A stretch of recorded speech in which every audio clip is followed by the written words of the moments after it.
Okay, welcome to the next mini lecture. I have a nursing student that would like for me to go over some information in regards to the cancer in oncology. This is in regards to the NCLEX exam for nursing students. So I decided to do this one on oncology for her so we can break some of the information down and just bring some clarity, okay, when we're talking about cancer.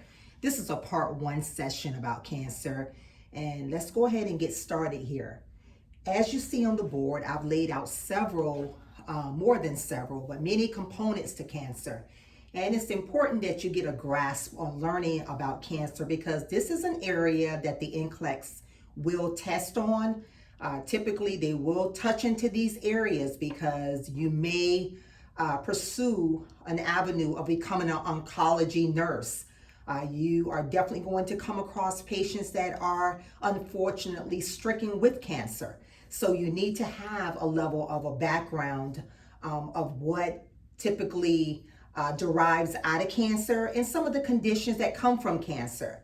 The first concept I want to say here is about cancer is that cancer is known to be a malignant type of neoplastic type of disorder. What that means is the cells are abnormally shaped. Okay, they grow abnormally, and this is what pretty much sums up what cancer is. It's an abnormal cell growth. And not to look too much further into that, just know it is an abnormal cell growth. And when you see cancerous cells, they typically grow sporadically. Okay, they grow in different areas of the body, in different organs of the body. They can grow in numerous areas. But let's go ahead and move forward because you'll see I have three routes. There are three routes of cancer spread. Okay, and the NCLEX wants you to be familiar with the routes, the way cancer spreads, because this just puts you in tune with the different avenues that cancer goes down in regards to the type of ways it can spread and move, okay, and invade the body and its tissues. On the first cancer route, you'll see I have number one, cancer can actually spread through basically a local seeding. Okay, that is one of the routes that it can spread through. Now, when cancer cells spread through a local seeding, these cancer cells are shedding. They're basically shedding in a local area. This is why it's called a local seeding. The tumor cells are not moving out of the area where they originated at. They're staying right there in the local area of where the actual tumor is, okay, and where it's actually present at. So if someone has possibly lung cancer, they may have at that particular point, they may be in a stage where it's local seeding. It's just growing abnormally right there, localized in the lung tissue. Okay, and that is what that means when you talk about local seeding. When we move to number two, I have on the board where cancerous cells can move through metastasis. They can move through metastasis through the blood. What this actually means is this is when the cells will enter into the bloodstream and basically they spread through the blood. That is a type of metastasis what cancer does. And this is something the NCLEX wants you to know because this is one of the most, if not the most important route where cancer typically spreads. It usually gets into the bloodstream. So you won't always see the local seeding being the end result. Typically, the most common route is going through the blood through metastasis. Okay, and keep in mind, the key word in number two is metastasis because what metastasis is, this is when basically the cancerous cells are moving out of the original tissue.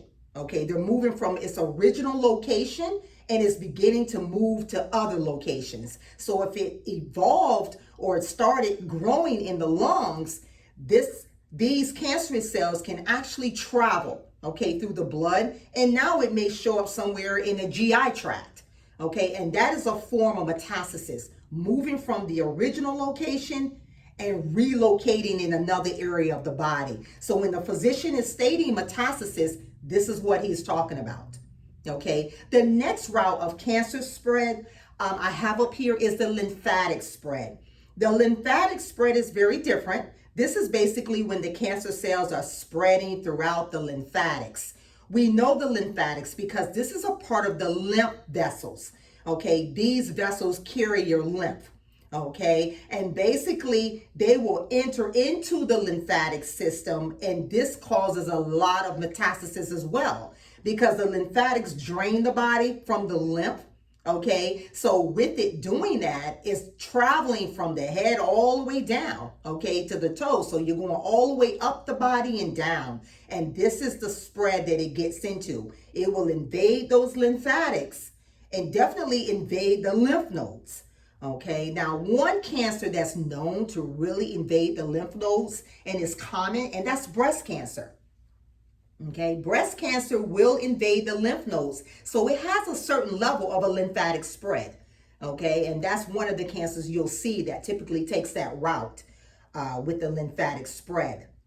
The next thing I have on the board, and you'll see that what I'm talking about here, is that you have something called grading and staging. Okay, this is a process that takes place after a physician has sent out abnormal cell growth of tissue, and he wants it to be examined. Okay, usually is by the pathologist, which is another physician, and he will look under the microscope to try to see if he can grade that cancer. He wants to be able to stage the cancer because those two components are very important for the physician who's caring for you to understand how far is this cancer moving to or has moved to. Now, when the NCLEX tests, they want to test you because they want to make sure you know what grading a cancer and staging a cancer is. When they're grading cancer cells, okay, they're basically looking at three major components when they look at that tissue. They're going to look at the tumor spread, okay, with the grading of that cancer spread. They want to see how much of this cancerous cell tissue has been, or the cells rather, have been moved, okay, or have traveled to other areas of the body. So he's going to grade that and look at the cancer spread and, how invasive has this cancer became. The next component of grading cancer cells, they want to look at the tumor growth. Okay, they want to see how abnormal these cells are, okay, and how they're growing. Some tumor cells grow erratically, okay, and they grow all over the place in one area. So they're looking at the cells, and that's why they're trying to examine the growth of that cell. Okay. The next part of grading cancer cells outside of the tumor spread and outside of the tumor growth is that they're going to grade the cancer looking at the rate. They want to look at the tumor's rate of growth. Okay. How fast are they multiplying, these cancer cells? Keep in mind, a lot of cancerous cells are aggressive. Okay. They're very aggressive. For instance, cancer cells like pancreatic cancer can be very aggressive because the cancer cells tend to multiply rapidly.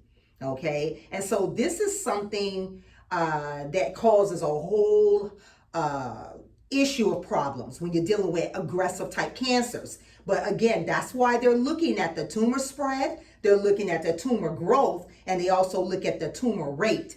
These are the factors that the NCLEX wants you to know when you're talking about grading a cancer, okay? Those are the components. Now, when you move into staging a cancer, basically they're examining the cancerous cells, okay? But they're examining how much, okay, that cancerous cell or the cancerous cells actually have invaded the tissues, okay? That's what when a physician states he's staging a cancer. He wants to see how much of the body, okay, has been affected by these cancerous cells. How much has it really spread it? Okay, and that's something that they will definitely look at when they're actually staging the cancer. You will hear sometimes patients will be diagnosed with a stage 1 or a stage 2 or a stage 3 or unfortunately a stage 4, which is more terminal cancer. You need to know there's 4 stages of cancer. Okay, they're going to stage in 4 stages.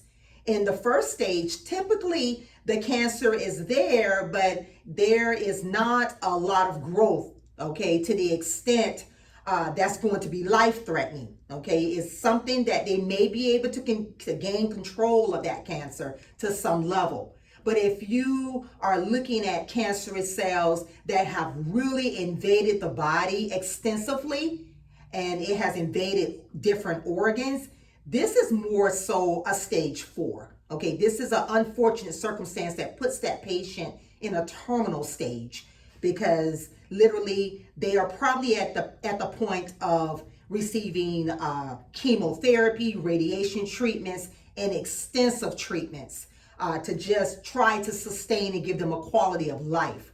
Okay, if they're at a stage 4 category. Okay, so that just gives you a good idea. Now, there are various culprits. Okay, there are various culprits that typically cause cancer, but the NCLEX wants you to know certain culprits. And one of the major culprits that can cause cancer outside of chemicals, outside of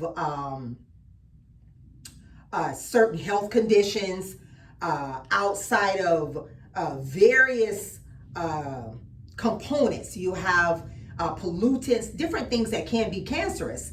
But outside of that, the NCLEX wants you to hone in on the viruses. There are 3 major viruses that are known to cause cancer. And these are the factors that you definitely need to know and have under the belt. Now, when you look at the board, you'll see my common viruses that I have placed up here. And I want you to be able to get a grasp on this, because these 3 viruses are cancerous causing. Okay, in other words, the Epstein-Barr virus, this is a well-known virus, okay, that is known to cause cancer. Now, keep in mind, Epstein-Barr virus is in the human herpes virus family. That is something you need to know. This is a part of the human herpes virus. It's actually called the human herpes virus 4, is its titling. But on the NCLEX, they're going to state it as an Epstein-Barr virus. This is a common virus, and you typically can pick up Epstein-Barr virus through bodily fluids. Okay, let's just say through saliva. Okay, this is a very common virus, and it can develop into cancer. The NCLEX wants you to know that. When you look at number 2, the hepatitis B virus, we've all heard of it. We've all heard of the hepatitis B virus because healthcare workers have to become vaccinated. People who are drug abusers, they're definitely at risk for hepatitis B virus. But this is something that you need to know as well. We'll talk about these viruses more extensively as we move forward towards med-surg. But for right now, you just need to know these are cancerous type of viruses. Okay, the next virus is very well known as well. And on the NCLEX, they want you to know that HPV, they call it the human papillomavirus. I have it there on the board for a reason.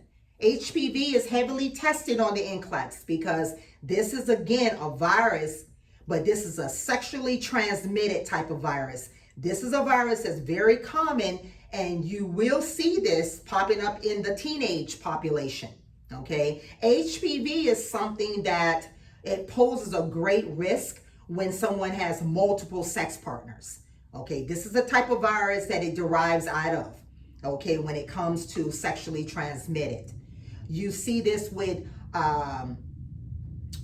patients who are younger, anywhere around 17 years old, or just active, or younger, even younger than that age group. But you'll see this on the NCLEX. They'll typically state that a teenager has came in to see her clinician or her practitioner, and she's complaining of different signs, things such as she may have abnormal warts, she may have abdominal pain. We can go into the signs of HPV, but for right now, I just want you to know that is one of the top 3 viruses that will cause cancer. It can develop into that. And this is the reason why they always suggest for women to always get those annual screenings, okay, for HPV, because this is one of those sexually transmitted diseases that unfortunately is known to cause the deadly disease of cancer.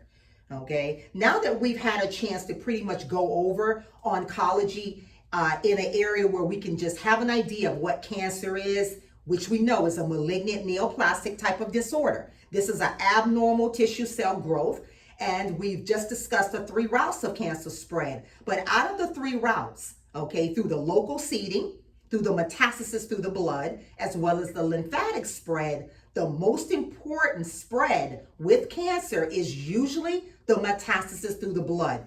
That is one of the most common spreads. Okay, and we'll typically see this as well, the metastasis through the blood in the condition of leukemia, because leukemia is known to be a blood cancer. Okay, and we'll talk about that in detail, but that's a great example for the metastasis through blood. Okay, now the lymphatic spread, again, that is one of the cancer routes, okay, of the spread. And always know that breast cancer is one of those cancers that has that type of lymphatic spread, okay, that you'll see it in. Be familiar with the grading and the staging of cancer. Know that when they're grading cancer, they're looking at the spread of the cancer, the growth, the rate. Those are the three factors when you're looking at grading. But when you're talking about staging, that's more so the metastasis. That's more so how much has this cancer typically spread it in the body when they're looking at the stage, because they must stage 1, 2, 3, or 4 in order to determine what levels of treatment that patient's going to get. Okay, this pretty much sums up oncology, and this is a part 1 for the NCLEX, and this is for the nurses that are studying for their boards. I'm with Excel Nursing, and we'll be giving more information. Please like this lecture and please subscribe. Videos will be coming out consistently to prep for the NCLEX. Thank you.